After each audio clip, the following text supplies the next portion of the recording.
আজকের গল্প এক অর্থহীন পুরুষকে নিয়ে।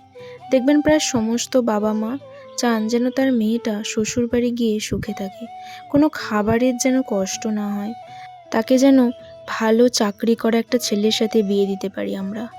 ছেলেটা যেন অনেক টাকা ইনকাম করে, আমার মেয়েকে যেন সোনার গহনা দিয়ে মুড়ে দিতে পারে, আমার মেয়ে যা চাইবে সেটাই যেন সে কিনে দিতে পারে, বাড়িতে যেন 4 থেকে 5টা কাজের লোক থাকে, আমার মেয়েকে যেন কোনো কাজ করতে না হয়। তবে কোনোদিন এটা ভেবে দেখেছেন যে আপনার জামাইটা কি খায়, কখন খায়, কতটা পরিশ্রম করে, আর ঠিক কতটা পরিশ্রম করে টাকা ইনকাম করে নিয়ে আসে?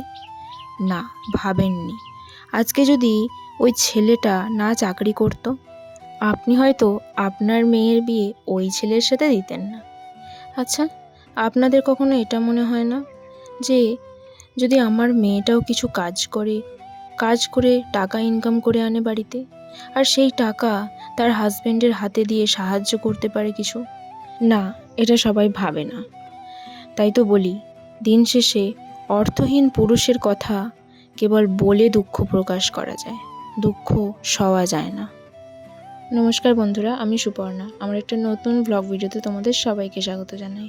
আমি কি কথাগুলো ভুল বললাম নাকি ঠিক বললাম তোমরা কমেন্ট করে জানিও কিন্তু।